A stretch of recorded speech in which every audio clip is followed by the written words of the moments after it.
তারা Saint Martin চায়, ওয়ার্ডে বাংলাদেশকে চায়। মার্কিনিরা সেন্ট মার্টিন চায়, বর্তমান সরকারকে হঠাতে শক করছে বললেন মেনন। নির্বাচনকে উপলক্ষ করে মার্কিন যুক্তরাষ্ট্রের নতুন ভিসা নীতি রেজিম চেঞ্জের কৌশলের অংশ বলে মন্তব্য করেছেন বাংলাদেশের ওয়ার্কার্স পার্টির সভাপতি ও সংসদ সদস্য রাশেদ খান মেনন। তিনি বলেন, মার্কিনিরা সেন্ট মার্টিন চায়, ওয়ার্ডে বাংলাদেশকে চায়। বর্তমান সরকারকে হটানোর লক্ষ্যে তারা সবকিছু করছে।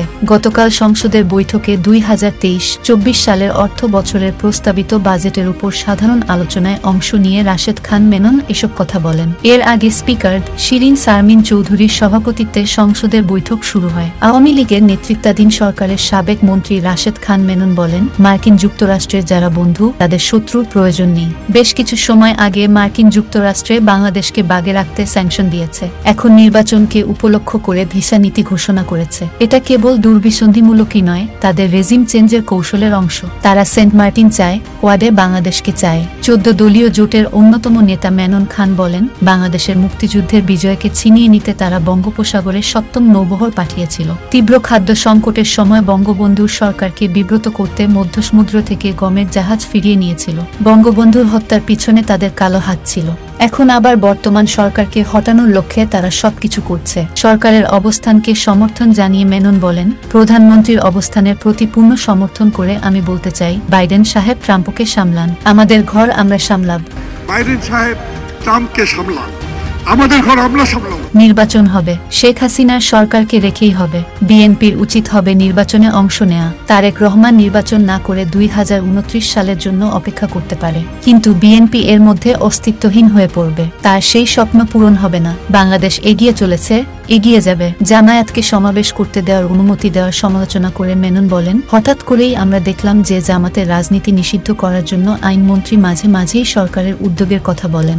সেই জামাতকে পুলিশ বেশ সমাদর করে অন্যের সভা সরিয়ে নিতে বাধ্য করে 10 বছর পর প্রকাশ্য সভা করার অনুমতি দিয়েছে। এটা কিসের আলামত আমরা জানি না। এটা স্পষ্ট করে বলা প্রয়োজন, জামায়াত যুদ্ধাপরাধীর দল, ঘাতক দল। যুদ্ধাপরাধ ট্রাইব্যুনাল তাদের রায়ে একথা বলেছে। এর জন্য নতুন করে আদালতের রায়ের প্রয়োজন নাই। জামাত কিন্তু তার অবস্থান থেকে এক চুলও সরে নাই। ওই সমাবেশ করে নির্বাচন নিয়ে বিএনপির দাবিরই পুনরাবৃত্তি করেছে। বিএনপির সাবেক নেতা নাজমুল হুদা বলেছিলেন, বিএনপি জামাত একই বৃন্তের দুটি ফুল। যে কথাটা আমি সবসময় বলি, এখনো বলছি, সাপের মুখে চুমু খেলে সাপ ছোবলি মারে, আদর করে না। জামায়াত হেফাজতের সঙ্গে তোষামত সমঝোতা সেই ফলই দেবে। প্রস্তাবিত বাজেটের সমালোচনা করে মেনন বলেন, এই বাজেটে বাংলাদেশের বর্তমান কার্যত অনুপস্থিত। বাজেটের ধারা বর্ণনায় অর্থমন্ত্রীর প্রধান বিষয় ছিল গত 1.5 দশকের অতীতের অর্জন আর ভবিষ্যৎ দশকের সুখ স্বপ্নের কথা। বাজেট শুনে দেখে মনে হয়নি এটা সংকটকালের বাজেট।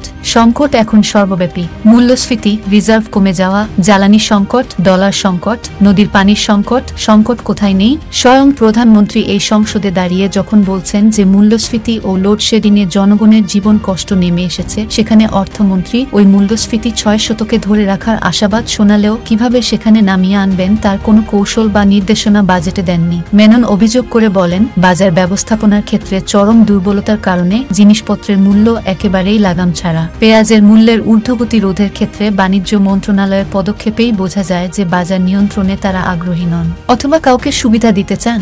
10 দিন ধরে পেঁয়াজের মূল্য বাড়তে দিয়ে সিন্ডিকেটের হাতে বাজার ছেড়ে রেখে যখন পেঁয়াজ আমদানি করার সিদ্ধান্ত হলো, ততদিনে ভোক্তা সাধারণ মানুষ কেবল নয়, কৃষকও ক্ষতিগ্রস্ত হয়েছে। প্রধানমন্ত্রী শতভাগ বিদ্যুতায়নের যে গৌরব অর্জন করেছিলেন, সাম্প্রতিককালেই কেবল নয়, বেশ কিছুদিন ধরে দেশের অধিকাংশ স্থানকে অধিকাংশ সময় অন্ধকারে ডুবিয়ে রাখার মধ্য দিয়ে তাতে কালিমা লেপন করা হয়েছে। গ্রামাঞ্চলে মাঝে মাঝে বিদ্যুৎ যায় না, মাঝে মাঝে বিদ্যুৎ আসে, এটাই বাস্তবতা। মেনন বলেন, ইউক্রেন রাশিয়ার যুদ্ধের উপর দায় চাপিয়ে নিজেদের দায়িত্ব শেষ করা যাবে না। স্পট মার্কেটে এলএনজির মূল্য বেড়ে যাওয়া, আমদানিকৃত কয়লার মূল্য পরিশোধ করতে না পারার কারণে যথাসময়ে জ্বালানি আনা সম্ভব হয়নি। আর এক্ষেত্রে এর মূলে রয়েছে ভ্রান্ত জ্বালানি আমদানি নীতি। অর্থমন্ত্রী প্রস্তাব করেছেন, করমুক্ত সীমার নিচে আয় রয়েছে, অথচ সরকার থেকে সেবা গ্রহণের ক্ষেত্রে আয়কর রিটার্নের বাধ্যবাধকতা রয়েছে। এমন তিনধারীদের সেবা পেতে হলে ন্যূনতম 2000 টাকা কর দিতে হবে। এটা নাকি তাদের জন্য গর্বের হবে। আর বড়লোকদের গর্ব খর্ব করার জন্য সম্পদ করের সীমা 3 কোটি থেকে 4 কোটিতে বাড়ানো হয়েছে।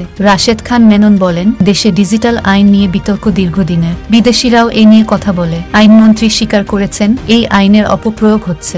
বিদেশিদের কথাই নয়, নিজ দেশে গণতান্ত্রিক ব্যবস্থা, সাংবাদিকতার স্বাধীনতার প্রশ্নে এই আইন হয় পরিপূর্ণ বাতিল বা নির্দিষ্ট গণবিরোধী ধারাগুলো সংশোধন প্রয়োজন। দেশের শ্রম অধিকারের ক্ষেত্রেও বিদেশিরা কথা বলেন এবং মন্ত্রীরা তার জবাব দেন, কিন্তু যে শ্রমিকের জন্য আইন তাদের সঙ্গে কথা বলেন না। এখন শ্রমিক অধিকার খর্ব করার ক্ষেত্রে গোদের উপর বিস্ফোরা হিসেবে অত্যাবশ্যকীয় পরিষেবা সংক্রান্ত আইনের বাংলা করার নামে শ্রমিকের কার্যত সকল ক্ষেত্রে ধর্মঘটের অধিকার নিষিদ্ধ করে বিধান সংযোজন করা হয়েছে। এই বিধান সংবিধানের সঙ্গে সাংঘর্ষিক। তাছাড়া শ্রম আইনেই ধর্মঘট করার অধিকার স্বীকৃত, আবার বেআইনি ধর্মঘটের বিরুদ্ধে ব্যবস্থাও আছে।